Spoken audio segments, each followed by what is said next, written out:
Praise the Lord. Thank you Jesus. வெளிப்படுத்தின விசேஷம் 20வது அதிகாரம் 12வது வசனம்.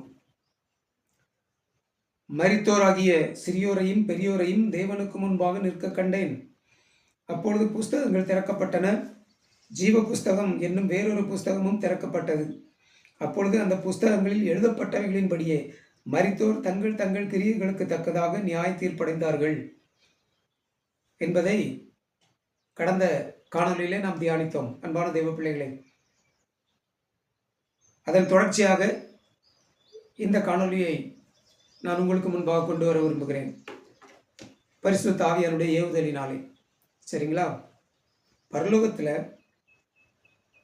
பதிவேடுகள், அதாவது புஸ்தகங்கள், ரெக்கார்ட் புக்ஸ், பரலோகத்தின் தேவனால் பராமரிக்கப்படுகிறது. சரியா? எழுதப்படுகிறது, எழுதப்பட்டிருக்கிறது, எழுதப்பட போகிறது. அன்பான தெய்வ பிள்ளைகளே, அதே போல இந்த பூமியிலேயும் பதிவேடுகள், ரெக்கார்ட்ஸ், டைரி, இதெல்லாம் பூமியிலேயும் அரசாங்கத்தில் பதிவு செய்யப்படுகிறது, பராமரிக்கப்படுகிறது. அன்பான தெய்வ பிள்ளைகளே, சரிங்களா? என்னுடைய பிறப்பை குறித்து எங்கள் அப்பா அம்மா பதிவு செய்யவில்லை. சரிங்களா? பதிவு செய்யவில்லை. ஆனால் நான் படித்த இந்த பள்ளிக்கூடத்தில் என்னுடைய பிறப்பு பதிவு செய்யப்பட்டிருக்கிறது. சரிங்களா? ஆகவே அந்த பதிவை வைத்து ரொம்ப கஷ்டப்பட்டு, ரொம்ப பிரயாசப்பட்டு, போராடி, கிட்டத்தட்ட 1 வருஷங்கிட்ட போராடி என்னுடைய பிறப்பை நான் பதிவு செய்தேன். அன்பான தெய்வ பிள்ளைகளே, அதெல்லாம் சுலபமெல்லாம் பண்ண முடியாது. எனக்கு ஆண்டவர் சொன்னார் பதிவு பண்ணுன்னு சொல்லி. ஆகவே ஆண்டவர் எனக்கு பதிவு செய்வதற்கு உதவி செய்தார். சரிங்களா? அரசாங்கத்தில் பதிவேடுகள், புத்தகங்கள் பராமரிக்கப்படுகிறது. ஓகேவா? அதுபோல் ஒரு கொஸ்டினை ஆவியானவர் உங்கள்கிட்ட கேட்குறார். உங்கள் ஸ்தாபனத்தில், அதாவது உங்கள் சபை இணைந்திருக்கக்கூடிய ஸ்தாபனத்தில் பதிவேடுகள் முறையாக பராமரிக்கப்படுகிறதா? புத்தகங்கள் முறையாக பராமரிக்கப்படுகிறதா? அந்த ஸ்தாபனத்தில் எத்தனை சபைகள் இருக்குது, எந்தெந்த ஊரில் இருக்குது, அந்த சபைக்கு எவ்வளோ அசையா சொத்து இருக்குது, அந்த சபையில் உள்ள பாஸ்டர் யார், பாஸ்டர் ஒய்ஃபு, பாஸ்டர் பிள்ளைகள், சபை விசுவாசிகள் எவ்வளோ விசுவாசிகள், அந்த சபைக்கு எவ்வளோ வருமானம், என்னென்ன ஊழியங்கள் அங்கே நடக்குது. உங்கள் ஸ்தாபனத்தில், உங்கள் ஸ்தாபனத்தை பார்த்து ஆண்டவர் கேட்பார். நியாய தீர்ப்பு நாளில் ஆண்டவருக்கு முன்னால் போய் நிற்கும்போது ஆண்டவர் இதெல்லாம் கேட்பார், ஸ்தாபனத்துக்கிட்ட கேட்பார். ஸ்தாபனத்துக்கிட்ட இருக்குதா, புத்தகங்கள் இருக்குதா, விவரங்கள் இருக்கிறதா, அப்புறம் உங்கள் சபையில் இருக்குதா? நீங்கள் போதகராக இருந்தால் உங்களை பார்த்து பரிசுத்த ஆவியானவர் கேட்குறாரு, உங்கள் சபையில் அந்த மாதிரி புத்தகங்கள் இருக்குதா? எத்தனை புத்தகங்கள் இருக்கு?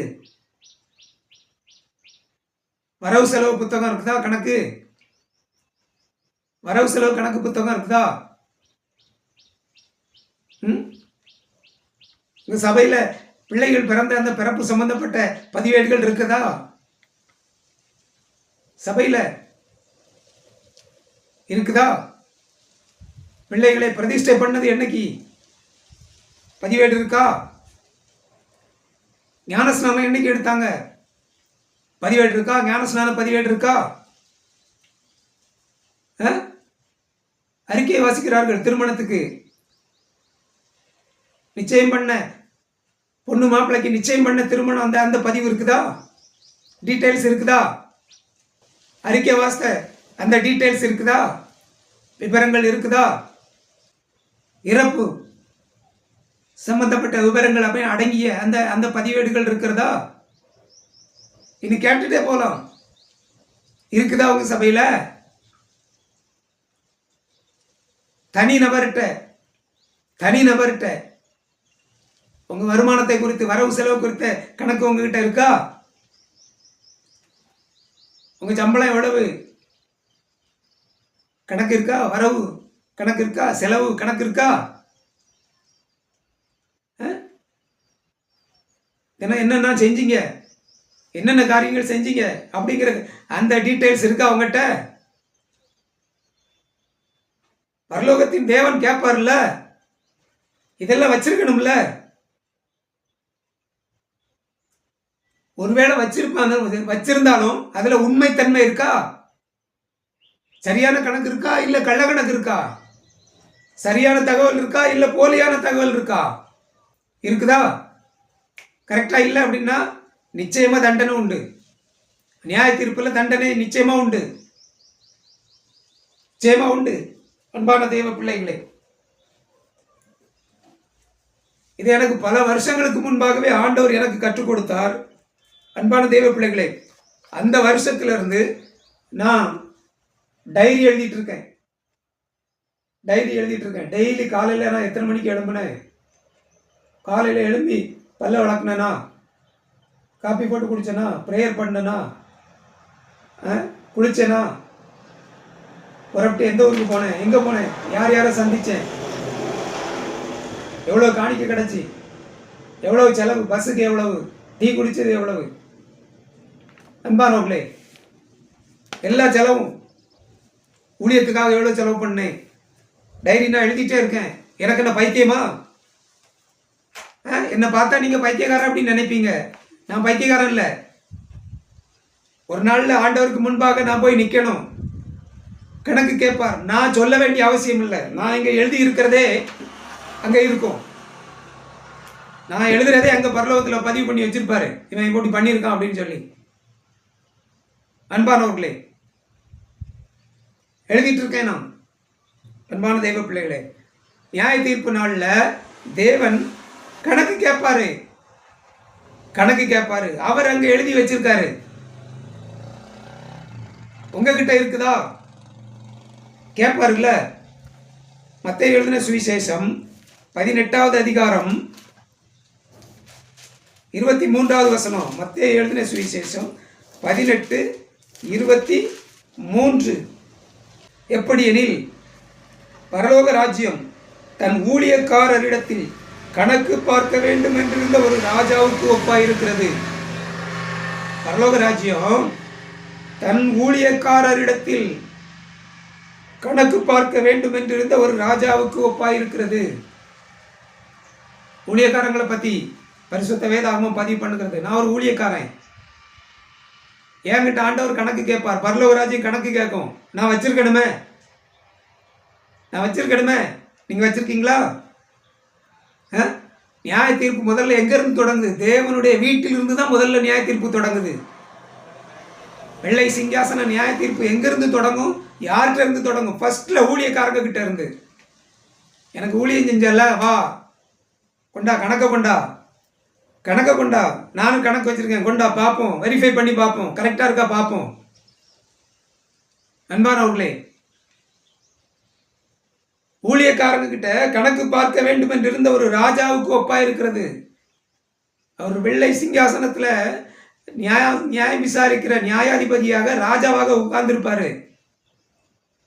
கணக்கு வச்சிருக்கீங்களா? அன்பானவர்களே, லூக்கா எழுதின சுவிசேஷம் 16வது அதிகாரம் 2வது வசனம்.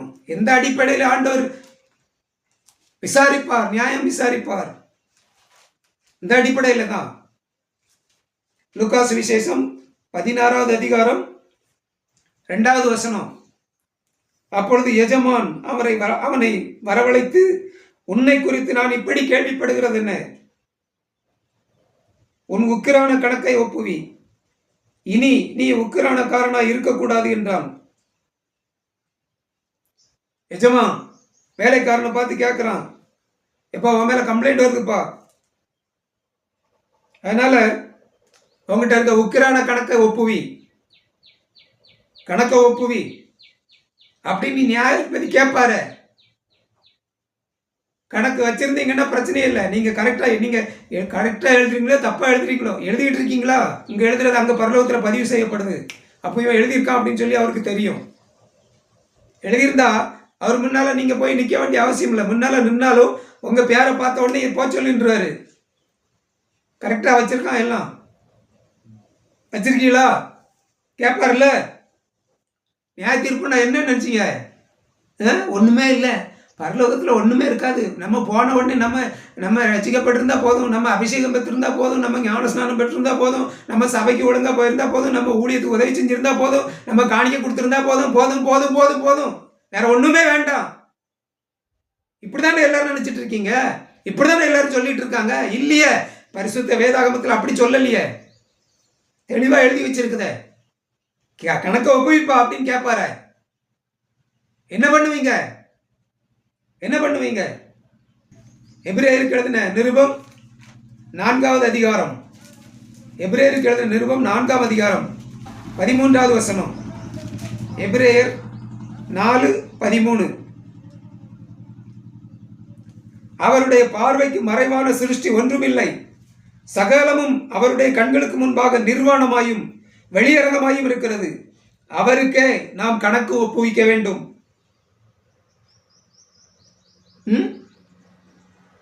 அவருடைய பார்வைக்கு மறைவான சிருஷ்டி ஒண்ணுமே கிடையாதுங்க.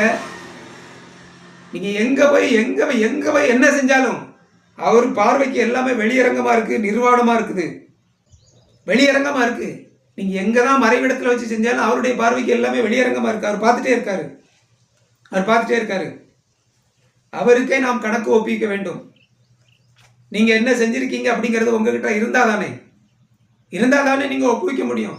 நீங்க எழுதி இருந்தா பிரச்சனையே இல்லை. கரெக்டா நீங்க எழுதிட்டு இருந்தீங்கன்னா பிரச்சனையே இல்லை. ஏன்னா நீங்க இங்க எழுதுறது அங்க பரலோகத்துல பதிவு செய்யப்படுது, அவரும் பதிவு பண்றாரு. அன்பானவர்களே,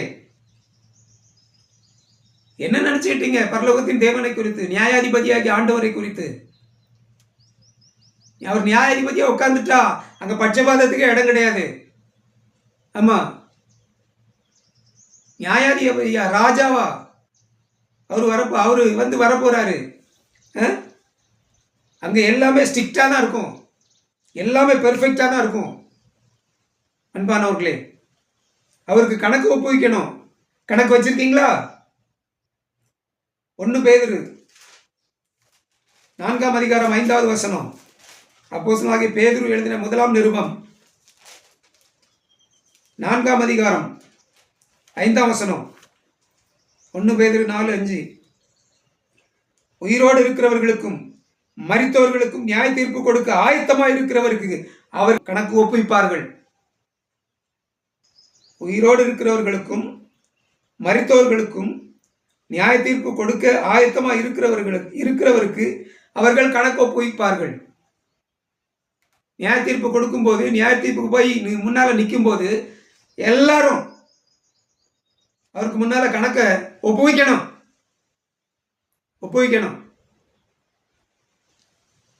உங்ககிட்ட இல்லாம இருந்தனாலும் தவறா இருந்துன்னா அவர் அதை பார்த்து கேட்பார். இப்படி இருக்குதா, இப்படி செஞ்சியா, இப்படி வரவு கணக்கு நீ எழுதல, இப்படி ஏமாத்தினியா, ஊழிய பணத்தை வச்சு காணிக்க பணத்தை வச்சு இப்படி ஆடம்பரமா நீ வாழ்ந்தால, எத்தனை காரு, எத்தனை வீடு, எவ்வளவு சொத்து வாங்கினல்ல, கணக்கு இருக்கா? அவன்கிட்ட கணக்கு இருக்கா? கேட்பார்ல, என் பேரை சொல்லி நீ உனக்கு சொத்து சேர்த்தால கேட்பார்ல. நியாய தீர்ப்புனா என்னது? இதெல்லாம் கிடையாதான், ஒண்ணுமே கிடையாது. ரட்சிக்கப்பட்ட போதுமா, அபிஷேகம் பெற்றா போதுமா, அந்நிய பாஷை பேசிட்டா போதுமா, நீ பரலோகத்துக்கு போயிருவாங்களாம்.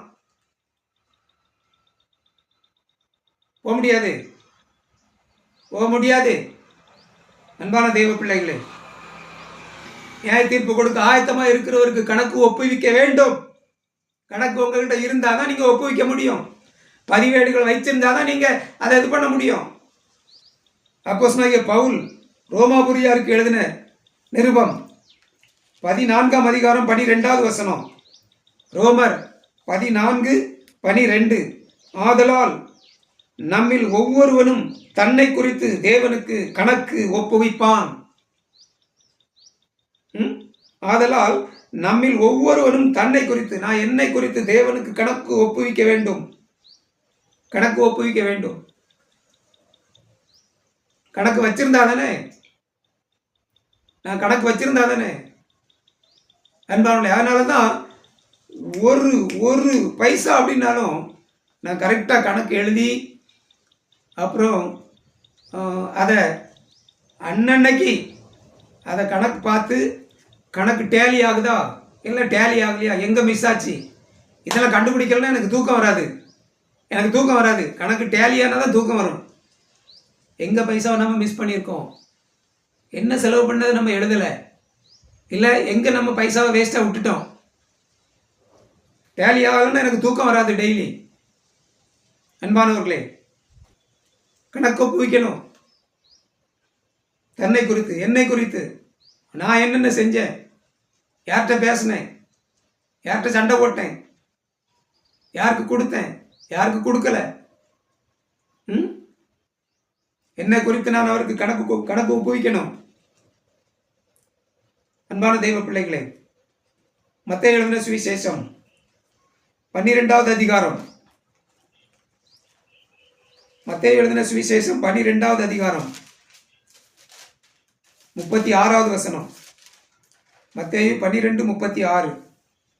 மனுஷர் பேசும் வீணான வார்த்தைகள் யாவையும் குறித்து நியாய தீர்ப்பு நாளிலே கணக்கு ஒப்புவிக்க வேண்டும் என்று உங்களுக்கு சொல்லுகிறேன். யார் சொல்றா? ஆண்டவராகிய இயேசு கிறிஸ்து சொல்றாரு. அன்பானவர்களே, மனுஷர் பேசும் வீணான வார்த்தைகள் யாவையும் குறித்து நியாய தீர்ப்பு நாளிலே கணக்கு ஒப்புவிக்க வேண்டும் என்று உங்களுக்கு சொல்லுகிறேன். வீணான வார்த்தைகளை குறித்து கணக்கு ஒப்புவிக்கணும். அவரு அங்க பதிவு பண்ணி வச்சிருக்காரு, ஞாபக புஸ்தகத்துல பதிவு பண்ணி வச்சிருக்காரு வீணான வார்த்தைகளை குறித்து. இதெல்லாம் அடிப்படையா வச்சுதான் ஆண்டவர் நியாய தீர்ப்பு கொடுப்பாரு. அன்பான தெய்வ பிள்ளைகளை, அப்பொழுது அந்த புஸ்தகங்களில் எழுதப்பட்டவைகளின் படியே மரித்தோர் தங்கள் தங்கள் கிரியைகளுக்கு தக்கதாக நியாய தீர்ப்படைந்தார்கள். ஜீவ புஸ்தகத்திலே எழுதப்பட்டவனாக காணப்படாதவன் எவனோ அவன் அக்கினி கடலிலே தள்ளப்பட்டான். அன்பானவர்களே, புரிந்து கொள்ளுங்கள். வெள்ளை சிங்காசன நியாய தீர்ப்பு அப்படின்னா சும்மா இல்ல.